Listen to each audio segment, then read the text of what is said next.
Hi, Chris. Thank you so much for joining us today at the Writing Room. Pleasure. Thanks for having me. How are you doing? Yeah, very well, thanks. And in fact, just as you asked me, that the sun has come out. So that's always a nice thing to It's see, a especially plus. in It's always a plus. October. So, should we just dive right in if that's okay? Absolutely. Please, can you introduce a little bit about yourself? Yeah. So my name's Chris Merritt. I'm a crime author, but I'm also a clinical psychologist. So I do both of those things day to day, and certainly the psychology helps out with the crime writing. Uh, Not so sure the crime writing helps out with the psychology. Maybe it does a bit as well. Probably. Now I think about it.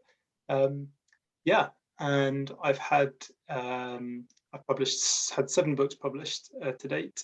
2 detective trilogies. The first was um, more of a kind of organized crime type themes, sort of Line of Duty, police corruption, that kind of thing. The second trilogy was more sort of psychological serial killer type stories, a bit darker. And then the last thing I published was a standalone psychological thriller, kind of domestic setting, that type of thing. That's Suspense. great. That's great as well that you've had the experience of both like series writing and the standalone. I think that's quite interesting. Yeah, I mean they are quite different actually. So yeah, it's good to have tried both. Yeah, definitely. Please, can you tell us a little bit about your writing and publication journey?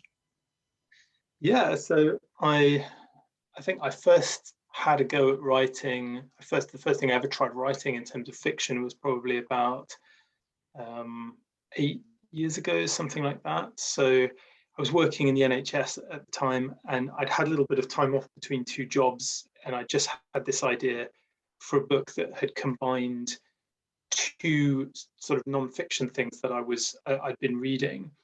And my sister, who's also a thriller writer, had said to me, "Oh, you've had a few interesting experiences. Maybe you should have a go at writing something." And I didn't know what to write. I liked the idea of it, but didn't know what to write until one day this plot just kind of hit me, and I literally woke up with the idea of like combining these 2 things. And uh, so I started out writing, and at the time I was working full time in the NHS. Mm. So I didn't have a lot of time, and obviously it was quite stressful as well working in mental health services in the NHS. So when I would come home from work in the evening, I'd sit down and relax by just writing a little bit and get a couple of hundred words down, and just found that I quite enjoyed the process. I'd been a thriller reader for many years, and having a go at crafting one myself, I think was a lot of fun. And it was quite a good stress relief as well. And I could write about some of the things that I was encountering at work, um, psychological issues, and it was just quite a nice way to relax. And then at some point, I realised that actually I had written a book. I'd finished it. So I then thought, well, what do I do with this? And I started showing it to some agents. And yeah, at first, basically everybody said no thanks. So yeah, I think I sent it out to about 12 agents, and they all said no thanks. But I did know a couple of authors, and I was able to kind of get a bit of advice from them on just how to not even really change the book, but just sort of tighten up those opening few chapters, that are the things that people who read it, whether it's agents or publishers or whoever, the thing that they see first, just that bit tighter, a bit more polished.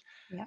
Um, and yeah, and then essentially kind of take that product and pitch it a bit better to people. And once I did that, then actually I got some offers. So I got some interest from agents, and I met a few of them, and I had a couple of offers of representation. And but then it wasn't all plain sailing from there, because that first book that I'd written, the one that I'd written kind of in the evenings whilst working in the NHS, that was rejected by every publisher that my editor sent it to. So we spent ages editing it together, cut loads of words out of it, really trimmed it down, and then every publisher rejected it. But a couple of them, which is a bit demoralizing, you can Yeah, imagine. totally. But then a couple said, actually, we really like. There was a character in the book he was a main character, but it wasn't all about him, and he was a detective. And they said, we like this guy. If you wrote a book that's centered on him, we'd take a look at it. So kind of went back to the drawing board and started again and came up with a new plot. And that was much more sort of like a gritty crime story set in London, whereas the previous one had been more international. It featured this detective quite heavily and his family issues and police corruption, all this kind of stuff. And it drew on lots of the locations where I was working in the NHS, as well, kind of communities and so on.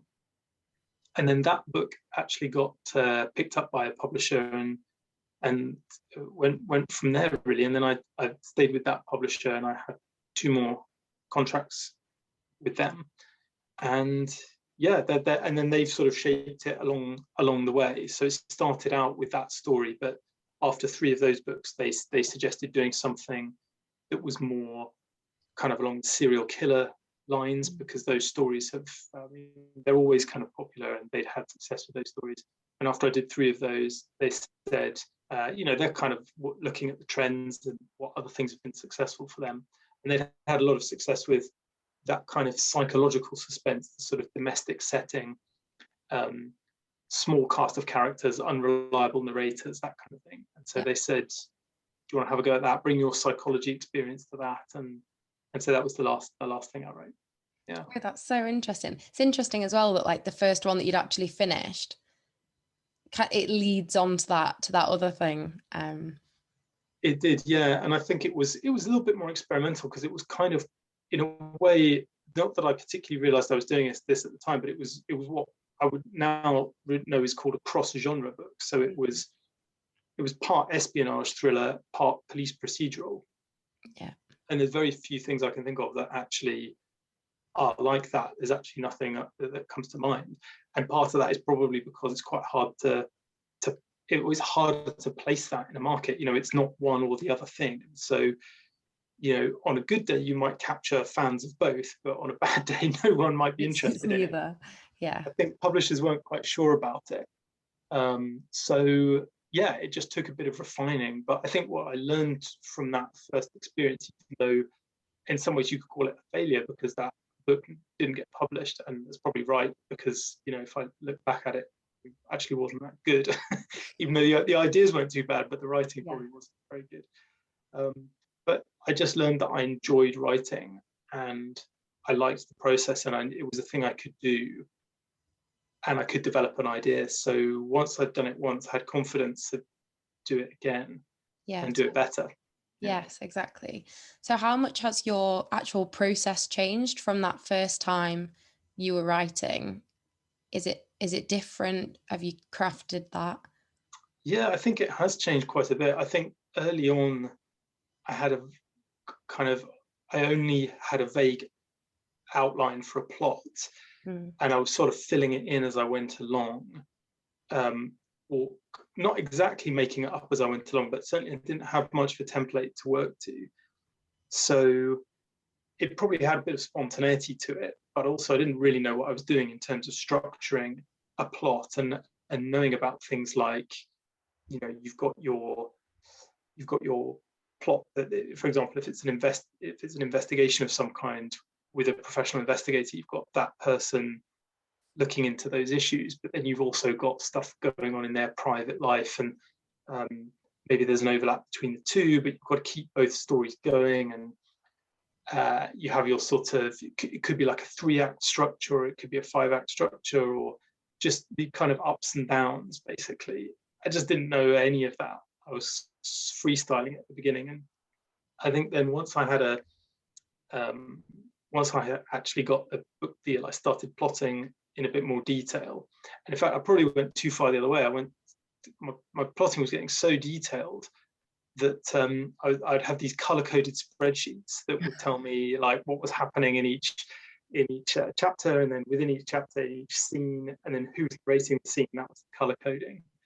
And my publishers liked this so much, they actually asked me to come in and give a talk to them on it, so that some of their editors could try and encourage other writers to plot in that way, because I think they were finding a lot of writers who maybe had a more spontaneous process were losing their way and kind of going off track and writing books that were like 30,000 words too long and needed loads of editing.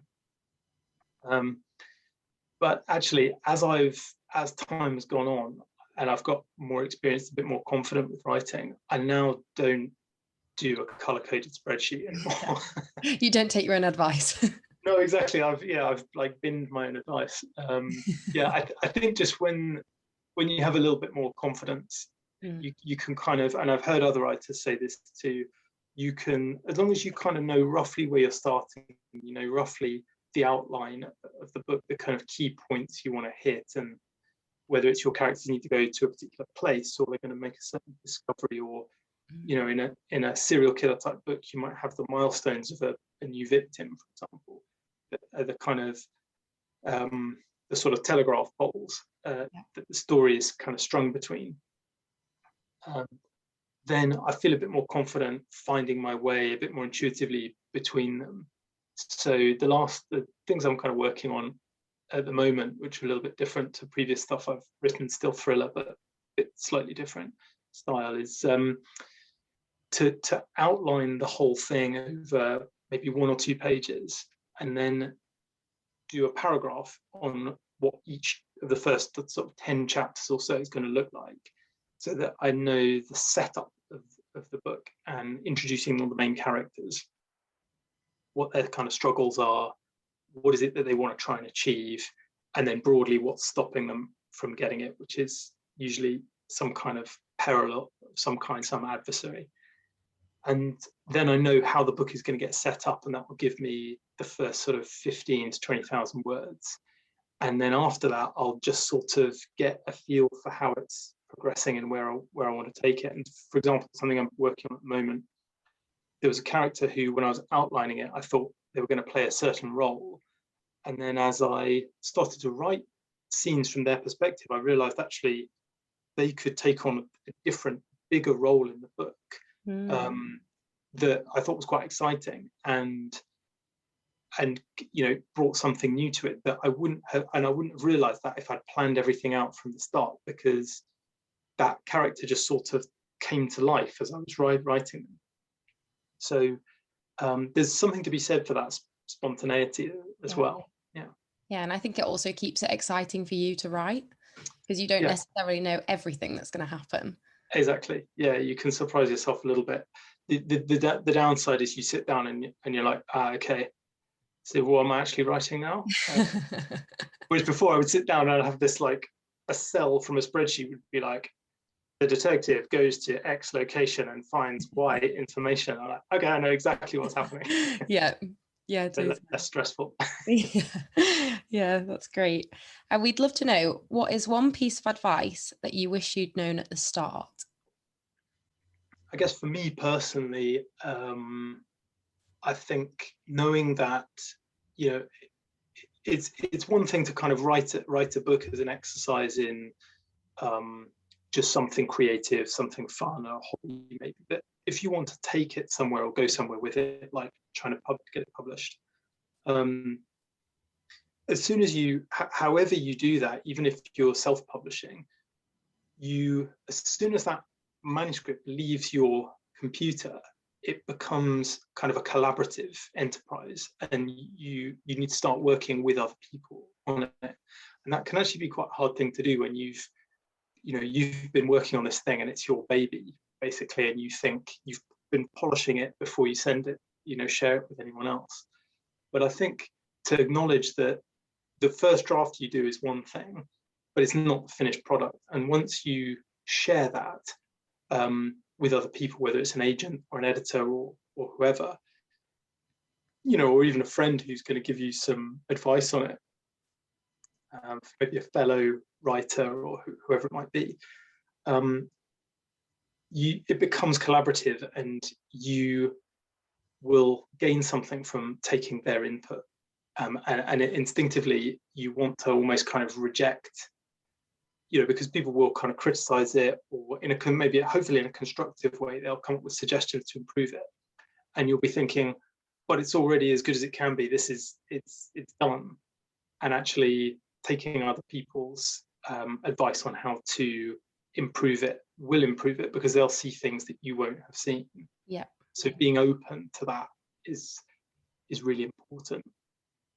I think the other thing that comes to mind is that it can take a while to kind of build success, whatever that looks like for you. And I think success is different for everyone. Success might just be getting 200 words down on a page, or success might be finishing a book, or success might be getting it published, or success could be selling, thousands of copies or whatever it is. But I think there are very few people for whom success just comes overnight in writing. And there are people who are very fortunate with their first books, that they go really big. To some extent, that's a bit of a poison chalice, because then you have to then do that again and again, and it's quite hard, I imagine, to do that. But for most people, it takes time to build up all the elements of writing. So your skills as a writer, for a start, is probably the core of it all. Your network as an author, feeling part of a community, that takes time. Going to events, meeting people, and connecting with them on social media or whatever it might be. Building a readership takes time as well. Connecting with readers who've read your books and interacting with them online. And it's nice when people then ask you, what's coming next, or what are you working on, or they'll support you when something comes out. They'll post something about your book, and these things develop, I think, they develop best when they develop sustainably, and that, I think, takes quite a long time, because those sorts of sustainable networks and skills are things that are built organically and take time to develop, and as well as your kind of understanding of the market of fiction and what works, and you're trying to find that sweet spot between the thing you really want to write and the thing that people want to read. Yeah, exactly. Hopefully they overlap a lot. Yeah. So basically, that things take time, and to just be patient and let things happen organically, but also be open and don't be stuck in your own thoughts, and let other people be in that process. Yeah, I think so. Yeah, and be kind to yourself along the way with both of those things. Don't expect perfection overnight, and yeah, like you say, be open to other people's input, but in a way it's not criticism of you and what you've done. It's a way of improving what you've got and working kind of in a team, if you like. Editorial team. Yeah, that's really helpful, thank you. Yeah. What are your highlights or challenges so far in your writing career, and how did you deal with the challenges? Well, I think the highlights are probably a number of the things that I've already mentioned. It's the milestones probably that you are the big ones, the big things that stick in your mind. The first manuscript that you finished, the first time you wrote the end, after doing 90 or 100,000 words or whatever it is. The first time an agent comes back to you and says, "This is good, I'm interested in working together." The first time a publisher says, "I'm interested in putting this out there for people to read." The first time that your book is published and people start reacting to it online, you see people commenting on social media, you see people leaving reviews, which is can be highlights or can be lowlights, depending. But yeah, just the book being out there in the world, and then I think also kind of sales milestones are quite good. I hit earlier this year, I think around about March time, I hit 100,000 sales of my books, which it was really cool, because it's just that big number, and and there are times when I didn't think I would reach that number, because it's often quite unpredictable, and I think that gave me a bit of confidence that I could kind of build, from there. Another quite cool thing that happened with my first book was that my agent managed to negotiate a TV option for it. So I then got to work with this production company that wanted to bring it to the screen, and it was really cool. They got a screenwriter to develop a concept for it, and I had various kind of meetings with them, and it was amazing to see how this person took my novel and turned it into what's called a treatment, where they basically outline, what's going to happen in this story as it's adapted for screen. How will it look it over 4 or 6 episodes? What are the key kind of, who are the key characters in it, and what are their sort of issues in it? Some of those were changed slightly from the book, and then just hearing their journey of trying to pitch it to broadcasters, and unfortunately it didn't work out, which I think is the case for 90% plus of projects like that. But it was a really cool experience anyway, and I still have that connection with the production company. I know that if I come up with a good concept, I can email them and say, what do you think about this, and have a conversation about it. So that was just a very interesting thing to be a part of. And in most cases, in my case, you get a bit of money for that option as well. So that's a nice kind of extra, because it's a thing you've already done it, all the work, and then they say, would you like some money for it? Basically. You say, sure. So those are probably the highlights. I mean, I think also occasionally you get a really nice message from a reader that can be like a kind of mini highlight along the way, where someone's found your work and it's really resonated with them, they've enjoyed it, they've taken it on a holiday, they've shared it with someone or whatever. It's really nice to see that when someone takes the trouble to message you or post about it online. That's really cool. I mean, and the challenges are sort of almost the flip side of all of those things, in that all of those highlights, every single one of them had multiple sort of, however you want to describe it, failures or rejections or unsuccessful attempts or whatever before getting to that point. So it is tough when you get rejected. You send something out there that you think is good, and generally most people won't share. Most authors are less reluctant to share their work until they feel it's kind of perfect and they've polished it and what have you. So when you do finally take that step to then be rejected, it's kind of is tough. And some agents and editors are sort of harsher than others in the feedback they give. I remember one guy that my old agent shared, an editor that my former agent shared my very first manuscript with, just took it to pieces. Most of them would just say, this isn't quite right for us, it's not quite what we're looking for, those sorts of replies. But one person just totally took it to pieces. It was completely unnecessary. And it just sort of left me reeling, almost like a kind of slap in the face or something. And I actually thought for quite a long time, have I got this all wrong? Am I like, can I do this? Or am I just not quite good enough for it?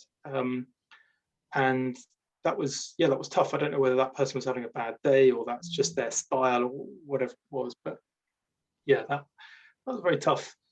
But I think with each of these setbacks, to kind of keep going and look ahead to the next thing and try and think about it in a little bit more of a pragmatic way or a strategic way. What could, not to take it too personally, which is easily done because you invest a lot of yourself in a book, but instead to say, what can I learn from this that will help me get it right or pitch it better next time, and thinking about it a bit more pragmatically and strategically, and not kind of taking things to heart or getting too down when things don't go right, because they will go a bit wrong. They'll go in ways that you perhaps hope they didn't, but that doesn't mean it's going to stay that way. You can kind of bring it back around and make a new project or edit what you've got or whatever.